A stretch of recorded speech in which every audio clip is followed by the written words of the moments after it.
Au-dessus des puissances, au-dessus des rois, au-dessus de la nature et de la création, au-dessus de tout. Shalom, shalom, bienvenue à tous, merci de votre fidélité. Le thème de notre émission d'aujourd'hui, la crise de la cinquantaine, acte 2. Mes invités sur le plateau, Maman Yvette Manumba et Pomme Marie. Bonjour à vous deux. Bonjour. Nous allons commencer donc par le commencement, la crise de la cinquantaine. C'est quoi exactement, Maman Pomme? Oui, je vais d'abord définir le concept. La crise de la cinquantaine a différents noms. D'autres peuvent l'appeler la jeunesse de la vieillesse et d'autres la crise du milieu de la vie. À 50 ans, c'est un âge qui fascine et qui fait peur. 50 ans. On peut se sentir vieux tout en se sentant jeune. C'est en ce moment qu'éclate la crise. Comment elle se manifeste, cette crise? Elle se manifeste de plusieurs manières. Cela va de la déprime légère aux troubles sévères. Elle peut se manifester chez certaines personnes par une perte d'intérêt envers sa famille, envers ses amis, envers son activité professionnelle. Rien n'est à la hauteur de ses ambitions. Cette crise peut également se manifester par un sentiment d'insatisfaction totale. Perte d'appétit, troubles de sommeil, avoir des idées noires, manifester de la tristesse. Avoir des pensées autour de la mort, avoir peur de la mort. Une impulsivité inhabituelle avec des sensations de tout remettre en question. De trouver le bonheur à l'extérieur qui fait défaut à l'intérieur. Il peut s'agir également, dans ces mêmes manifestations, vous allez voir quelqu'un qui vend par exemple sa maison, alors que sa famille s'y trouve. Il peut vendre sa maison, décider de vendre sa maison. Il y a des papas qui vendent tout. Il peut également décider de s'acheter, avec le peu d'argent qu'il a dans son compte bancaire, de s'acheter un bateau. Il peut prendre également la décision tout seul, là il ne consulte personne, de voyager. Aller pour des mois voyager pendant longtemps, hors de sa famille, hors de son emploi, hors de tout ce qui lui est cher. C'est comme ça que se manifeste la crise de la cinquantaine. Que l'on peut également appeler la jeunesse de la vieillesse ou la crise du milieu de la vie. La crise du milieu de la vie. Oui, Maman Pomme, je suis impressionnée par tout ce que vous venez de dire. Est-ce que vous avez déjà vu quelqu'un en face de vous vraiment avoir tous ces symptômes que vous venez de décrire? Mais effectivement, c'est une crise que l'on ne connaît pas suffisamment. La population est dans l'ignorance. Mais lorsque on regarde au quotidien dans les familles, nous trouvons également qu'il y a de ces manifestations-là que l'on retrouve, mais que certaines personnes ne connaissent pas. Donc, je crois que ce plateau est bienvenu pour faire connaître cette crise-là. Maman Yvette, est-ce que vous avez aussi croisé quelqu'un un peu... Oui, très souvent. Je connais quelqu'un qui m'était très cher, il est décédé. À 50 ans, qu'est-ce que cet homme a pu faire? Il a travaillé toute sa vie avec son épouse. Monsieur retraité prend son argent de la retraite au lieu d'investir. Il décide d'acheter un bus. Et après l'achat de ce bus, il n'est pas resté avec son épouse et ses enfants. Il s'est attaché à une copie et il a dépensé tout ce qu'il avait financièrement jusqu'à la toute dernière somme qui lui restait. Et dommage, il n'a pu continuer avec cette femme. La femme l'a mise dehors. est obligé de revenir. Il est revenu à la maison. Il est revenu, mais c'était déjà trop tard parce que la mère de ses enfants, qui fut son épouse, en avait marre de vivre la même situation. Et il est décédé tout seul dans une maison. Dieu merci que sa fille a pu construire, au moins chez l'enfant, mais tout seul, sans femme, sans enfant. Oui, mais parce que la crise de la cinquantaine peut être aussi une phase d'incertitude, hein, qui est liée à certaines causes comme le vieillissement. On peut dire que c'était peut-être lié au vieillissement ou... Non. Le vieillissement en tant que tel, il y a plusieurs personnes qui vieillissent, maman Esther. Oui, mais qui ne gardent pas leur tête. Qui gardent leur raison. Il y a des personnes aussi qui ne gardent pas leur raison à la vieillesse. Oui, mais tout dépend d'abord de ce que la personne était dans sa tendre jeunesse. Parce que la crise de la cinquantaine a plus d'écho quand nous nous retrouvons, quand nous sommes en face des personnes qui, depuis leur tendre enfance, n'ont pas su maîtriser certaines émotions. Ils ont vécu dans une vie de débauche. La boisson, c'était eux, les femmes, c'était eux. Maintenant, à la crise de la cinquantaine, cela vient. À la cinquantaine, il y a crise maintenant. Voilà, il y a crise maintenant. Parce qu'en amont, il n'a pas pu gérer, pendant qu'il avait tout le potentiel nécessaire. Gérer cette crise. Maintenant, à la crise de la cinquantaine, au fait, ça devient pire que ce qu'il est. En fait, il n'a pas su gérer sa vie, les étapes de sa vie. Et à la cinquantaine, ben, tout s'écroule. Tout s'écroule devant lui. Et ça, c'est comme chez la femme, chez l'homme. C'est comme chez la femme, comme chez l'homme. Parce que la crise de la cinquantaine se manifeste, que ce soit chez l'homme comme chez la femme. Ben oui, mais parce que chez la femme, on dit souvent que c'est parce qu'elle est atteinte par la ménopause que ça, il y a certains symptômes, alors que chez l'homme, c'est invisible. On a l'impression que l'homme, il traverse vraiment cette étape sans trop de dégâts. Le problème avec la femme, c'est parce qu'elle a la capacité de gérer certaines émotions. Et en ayant cette capacité, mais sa crise peut se manifester autrement. Par la nervosité. Par oui, allez-y. Oui, par la nervosité et puis par l'irritabilité. Voilà, effectivement. Oui, Madame Pomp. Oui, je voudrais relever quelque chose par rapport à cette crise de la cinquantaine chez la femme. La femme doit faire la différence entre la fertilité et la fécondité. Parce que ce n'est pas parce que tu as perdu tes menstrues que tu n'es plus femme. Tu demeures femme. On a vu dans plusieurs cas, les femmes qui se marient à 60 ans. C'est ce qu'on avait dit dans la première émission, lors de la première émission. Les femmes qui se marient à 60 ans. Mais vous n'allez pas me dire que ces femmes voient encore leur machine. Non, elles ont perdu leur menstrues, elles sont ménopausées. Mais elles gardent leur féminité. Mais elles gardent leur féminité. Donc la femme doit faire la différence entre la fertilité, le fait que tu ne peux plus concevoir, et la féminité. Tu restes une femme et tu as toutes les capacités d'une femme. Donc ça ne doit pas être. Et tu peux prendre soin de ton corps. C'est ce qu'on veut dire, faire comprendre à la femme. Et ce n'est pas parce qu'elle a atteint cet âge-là qu'elle est complètement finie. Non. Au contraire, tu peux même commencer. Parce qu'avec Dieu, il y a de l'espoir à tout moment. C'est une nouvelle jeunesse.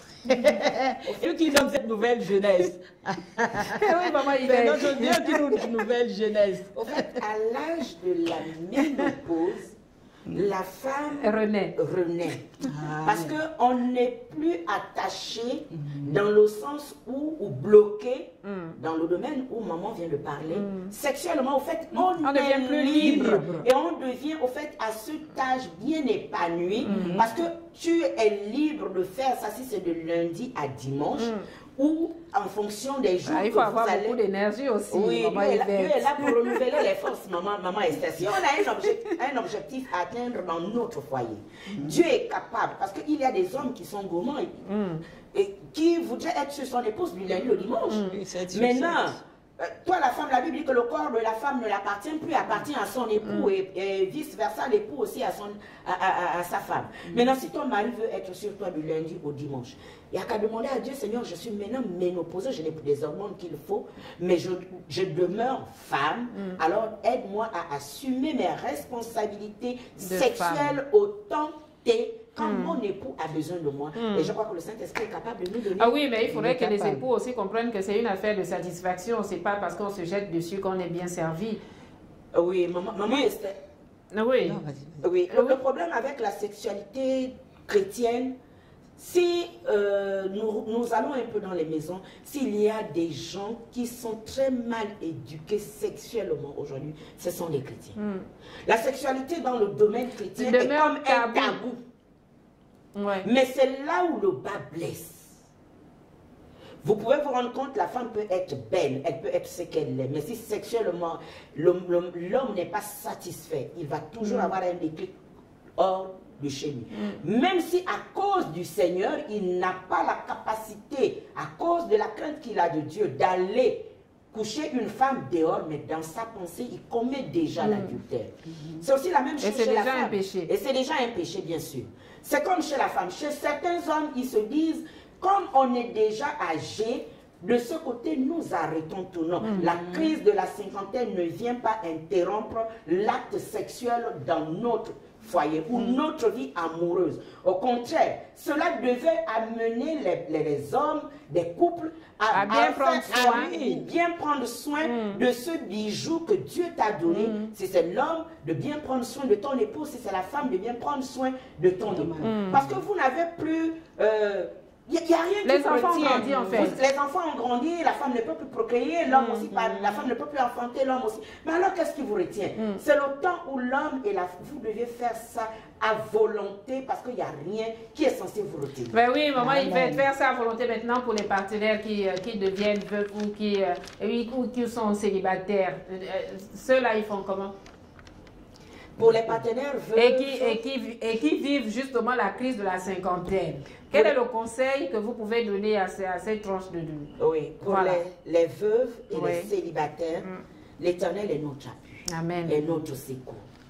Il est celui qui n'abandonne pas ceux qui le cherchent. Si nous avions pour appui le Seigneur, il nous donnerait la capacité de maîtriser cette pression qu'il y a en nous. Maintenant, pour les veuves, le mari est décédé. Si elle a le désir de se remarier, je crois, si ça brûle, c'est qu'il y a encore le désir. Il y a encore le désir de se marier. Alors, au lieu qu'elle brûle, qu'elle prie et que Dieu l'envoie, la personne qui l'a prévu pour une seconde fois pour elle. Maman Pomme? Oui, moi je voulais plutôt aller dans un autre aspect. Oui, c'est l'aspect qui tient compte, je disais là, parmi les manifestations de la crise de la cinquantaine, nous avons la perte d'intérêt de l'activité professionnelle. Par exemple, quelqu'un qui traverse cette crise n'aura plus l'engouement de bien faire son travail. Et ce qui la lassitude s'installe. Voilà. Et ce qui pourra entraîner, par exemple, au thème que nous avons débattu la dernière fois, des conflits intergénérationnels, parce que nous avons des jeunes qui arrivent avec des diplômes qui sont vraiment passés à 50 ans, on travaille encore, hein, la retraite n'est pas à 50 ans. Pas du tout. Donc, dans la société, tu trouves quelqu'un qui ne veut rien faire parce qu'il est en train de traverser cette crise et avec des jeunes qui arrivent, qui veulent montrer leur capacité. Donc, vraiment, la crise intergénérationnelle va s'imposer là. Et toujours dans la même lancée, nous avons également les patrons, les responsables qui peuvent licencier le monsieur.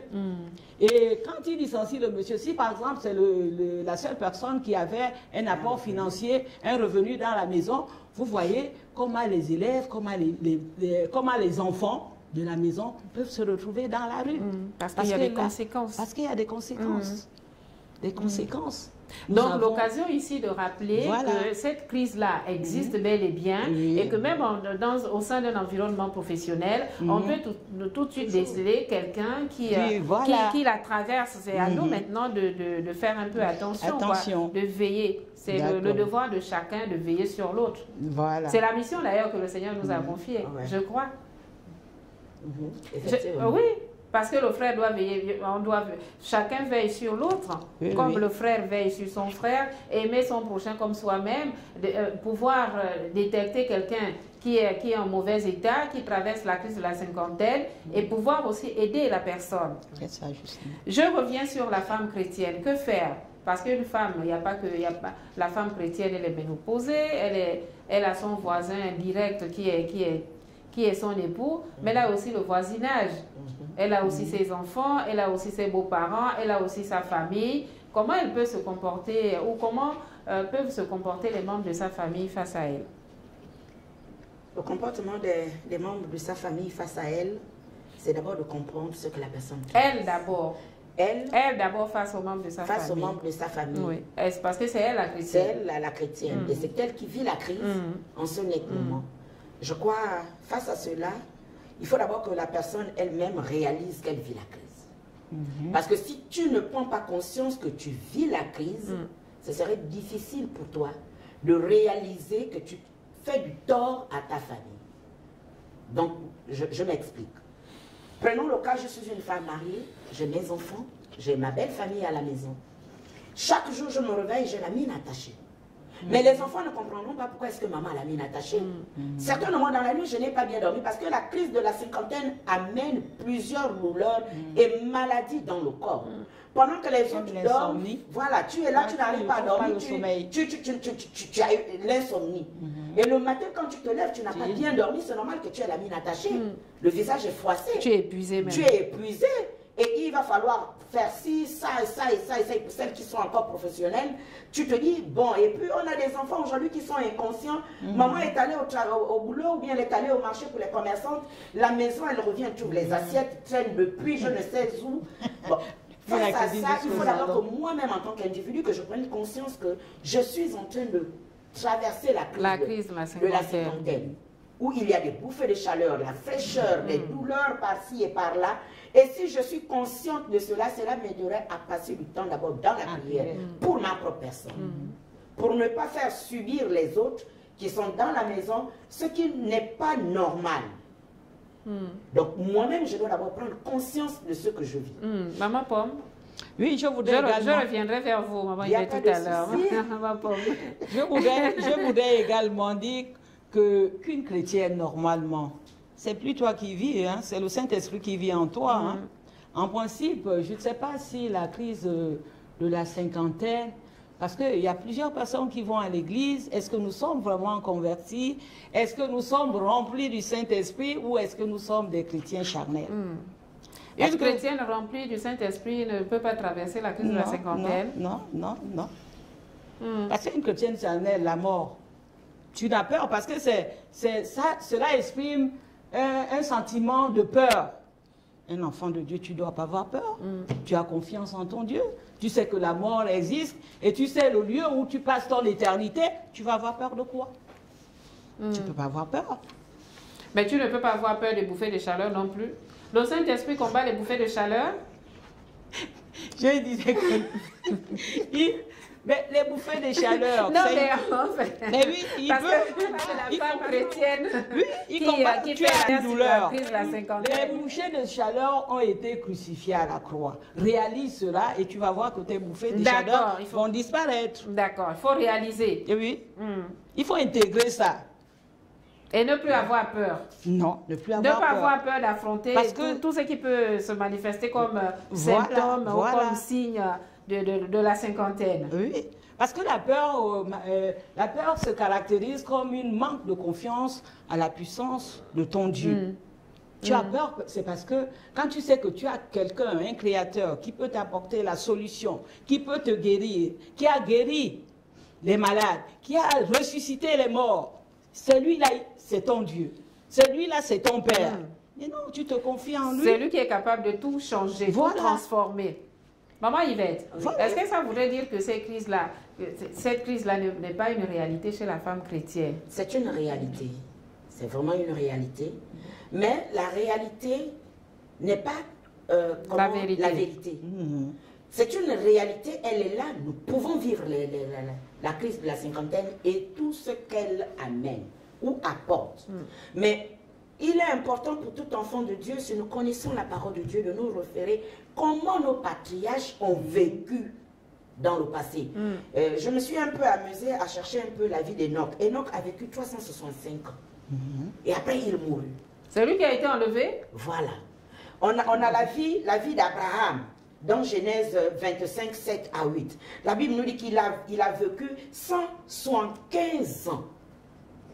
Et bien d'autres patriarches. Mais est-ce que, en tant qu'humain, on peut dire, n'ont-ils pas vécu la crise de la cinquantaine? Je dis si, en tant qu'humain, parce qu'aujourd'hui, on a des voitures, mais à leur époque, il n'y avait pas de voiture. Mais ils ont fait confiance à Dieu, et Dieu était le centre de leur vie, même dans les douleurs et dans tout ce qu'ils pouvaient vivre. Cela n'était pas leur priorité, c'était le Seigneur. Amen. Parce que quand on marche avec Dieu, Christ est devant, quel que soit ce que l'homme ou la femme à l'âge de la cinquantaine peut vivre, c'est de dire, Seigneur, le matin, je te recommande mon corps. Je te recommande mon âme, mon esprit. Tout ce que je vais être amené à vivre, que ça ne soit pas ce corps-là, qui est fait de chair, qui subit cela, mais que toi, tu subis cela à ma place. Et vous allez vous rendre compte que chaque jour, le Saint-Esprit va vous régénérer. On a l'exemple de quelqu'un que je connais très bien, un papa dans l'Alliance chrétienne, papa Michel Mundunga. Je crois qu'il est mort, il avait plus de 65, 75 ans. Mais quand vous voyez papa, on voyait papa Michel Mundunga, c'était quelqu'un à la chair qui sautait comme si c'était un jeune de 18 ans, de 20 ans. Mais est-ce qu'il n'avait pas les crises de la cinquantaine? Si, mais il a su maîtriser ces crises de la cinquantaine en marchant avec le Seigneur, en craignant l'Éternel, en faisant le Christ le sujet de sa joie. Et là, le Seigneur pouvait l'aider dans tout ce qu'il pouvait être amené à vivre. Pardonnez-moi pour la répétition. Non, non, Madame Paul, vous pouvez, parce que c'est intéressant, Madame Paul, de savoir qu'avec l'aide du Saint-Esprit, on ne peut plus vivre les symptômes du vieillissement, par exemple. Mais puisque le Saint-Esprit nous renouvelle, nous donne tous les jours une nouvelle jeunesse. Donc nous ne pouvons pas ressentir, parce que c'est plus... Donc les chrétiens n'ont plus à avoir peur de la mort. En fait, on a peur de tout. On a peur de la mort, on ne doit pas avoir peur de la mort. De tout le processus, parce qu'on se dit tout est fini là. Mais rien n'est fini, il y a une éternité où on va se retrouver avec notre Père pour festoyer. Donc la mort n'est qu'un passage. Vous savez que lorsque nous sommes sur la terre en mission, mais nous sommes des citoyens célestes, nous devons retourner auprès du Père. Mais parlez-nous d'abord de la vie sur la terre. Comment on peut faire, quelle est l'attitude de la femme chrétienne face à son voisinage? Cette femme qui traverse sa crise de la cinquantaine, comment doit-elle se comporter? Oui, elle manifeste quoi? Même si elle-même se sent en danger, entre guillemets. Non, elle doit manifester de l'amour. En principe, lorsque, dans Ésaïe, la parole de Dieu déclare que sur les murs de Jérusalem, j'ai posté des gardes. Des sentinelles. Des sentinelles. Nous sommes des sentinelles. Nous devons veiller sur les membres de notre famille. Nous devons veiller sur le ministère. Nous devons veiller sur les voisins. À cet âge-là, il faut bien le préciser. À cet âge-là. Il n'y a pas d'âge. Il n'y a pas d'âge. Le Saint-Esprit, il est là, il renouvelle nos forces. C'est le Saint-Esprit qui est en nous, qui fait ces choses. C'est pas nous en tant que mais oui, le maman Yvette, pourquoi je le précise? Parce que la dernière fois, vous avez déclaré ici que à cet âge-là, certaines mamans sont traitées de sorcières par leurs enfants. Mais voilà, par leurs enfants. Donc, l'occasion pour nous de rappeler qu'à cet âge-là, on peut être productive, on peut être une sentinelle pour sa famille et pour son voisinage. Pas une sorcière. Mais là, ce sont les enfants, maman Esther. Oui. Parce que pour les enfants, quand quelqu'un a atteint un certain âge, au fait, on donne à cette personne l'étiquette de sorcellerie. Que la personne... Alors que c'est à cet âge que la mère devient la conseillère, comme la Bible le dit dans Timothée. Que les femmes âgées doivent donner des conseils à des jeunes filles, afin de bien diriger leur foyer. Mais le diable a inversé la chose. De peur de reconnaître l'état, nous en tant que jeunes, de ce que nous sommes. Alors il faut mettre une barrière. Et pour mettre une barrière, il faut qu'on dise que maman est sorcière, papa est sorcier, et ainsi de suite. Et quand on a déjà blessé ces personnes, c'est une façon de rejeter à bloc tout ce qu'ils peuvent nous dire. Tout ce qu'ils peuvent apporter dans la maison. Ce que je pourrais dire aux mamans chrétiennes ce soir, c'est que l'on te traite, que le monde te traite de sorcière. Et puis, quand tu as le Saint-Esprit, on te traitera toujours de sorcière. Parce que le sorcier, lorsqu'il vient vers toi, il ne peut pas t'atteindre, il ne te voit même pas. Donc, le fait de te traiter sorcière, ça veut dire que ta relation avec le Père... qu'elles ont une mission. Oui. ta relation avec le père est au beau fixe. Parce que le sorcier, les gens du monde vont toujours, nous traitent toujours de sorcières. Quand tu as en communion, une bonne communion avec ton Seigneur, on va te traiter de sorcière. Et puis pour ajouter à ce que Maman Pomme dit, nous ne sommes pas ce que les hommes disent que nous sommes. Voilà. Nous ne sommes pas ce que les démons pensent que nous sommes. Mais nous sommes ce que Dieu dit et déclare que nous sommes. Qui sommes-nous? Nous sommes enfants de Dieu, héritiers et co-héritières de Christ. Donc, en tant qu'héritier et co-héritière de Christ, quel que soit ce que les hommes disent de moi, Maman Yvette plutôt. je fais comme si rien n'était. Parce que j'ai une mission dans ma famille. Ma mission, c'est d'amener le plus grand nombre à connaître la personne de Christ. Donc, même si on me traite de sorcière et de tout ce qu'ils peuvent me dire, j'avance avec le Seigneur en accomplissant ma mission. Et puis le reste, bon Dieu réglera leur compte. Et même si on me traite comme sorcière au sein d'une administration publique, Madame Pomme, quelle sera mon attitude? Femme chrétienne. Non, mais tu fais la volonté de Dieu. Mais oui, parce que ils vont te traiter, tu laisses les gens parler, ils sont libres aussi. Hein, il y a un conflit, conflit intergénérationnel. Si c'est une vieille de 52 ans qui ne sert plus à grand-chose, le jeune, il arrive avec ses diplômes, ça crée un conflit. Quelle sera l'attitude de la femme chrétienne? Priez pour la personne. Oui, Ne pas l'haïr. Oui. Porter cette personne devant le trône de la grâce. De manière à ce que Dieu change la manière de voir de ce jeune homme ou bien de cette jeune fille. Nous n'avions pas à lutter contre la chair et le sang, mais contre les dominations, les esprits méchants et tous ceux qui œuvrent derrière ces personnes. Au lieu de prendre une position négative, mais je prends une position positive de manière à prier pour cette personne, que le Seigneur se révèle en elle. Donc, parce que la parole de Dieu nous dit également d'aimer ceux qui vous persécutent. J'ai voulu dire donc finalement la crise de la cinquantaine, ce n'est pas une crise en tant que telle, ce n'est pas quelque chose qui nous rabaisse, c'est quelque chose qui peut être aussi une occasion favorable pour une femme chrétienne. Oui. Au fait, ça peut être aussi une occasion favorable pour une femme chrétienne dans le sens où nous reconnaissons ce qui peut ou qui, pour celles qui ne sont pas encore dans la crise, comme je disais la semaine dernière, qu'est-ce qui peut m'entraîner à aller dans cette crise?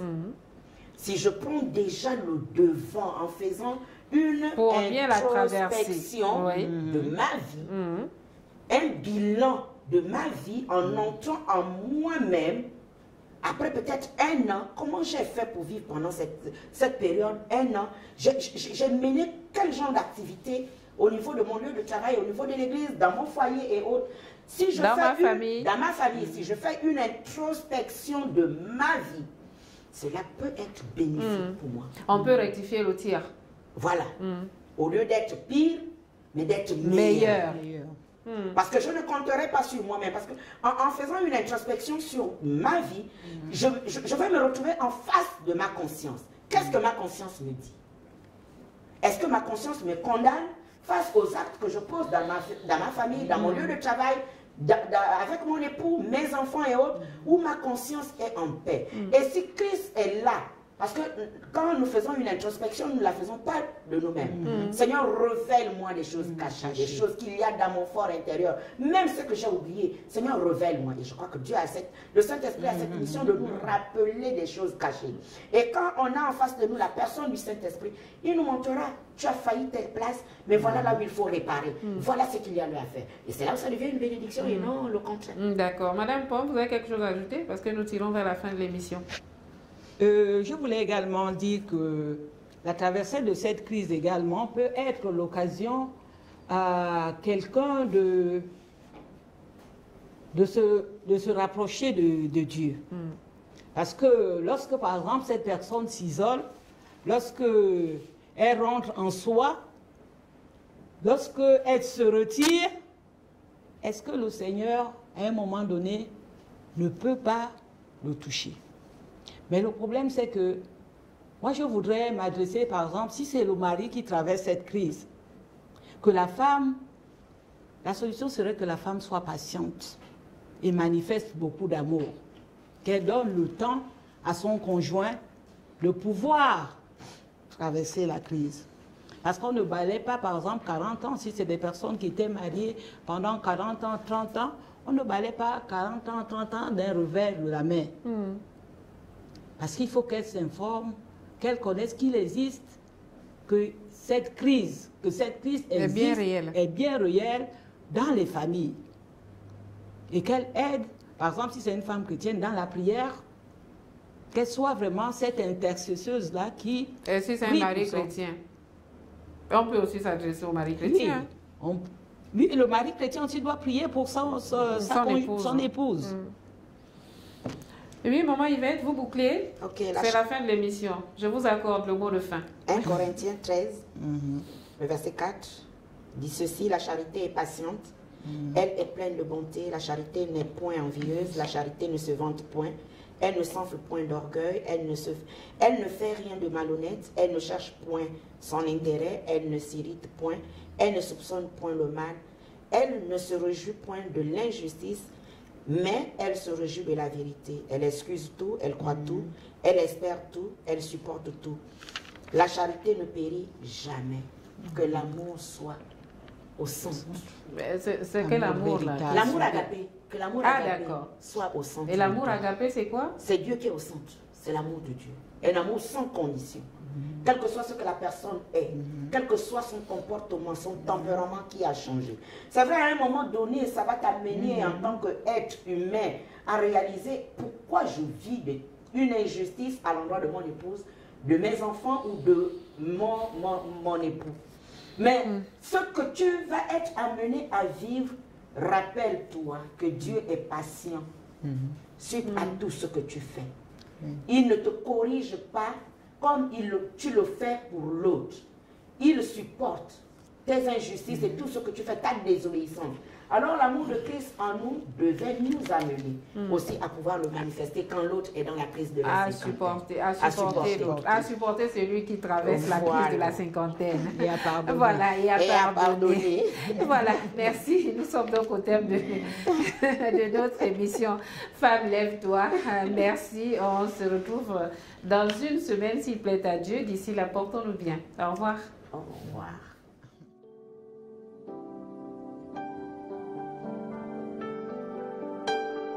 Au-dessus des puissances, au-dessus des rois, au-dessus de la nature et de la création, au-dessus de tout.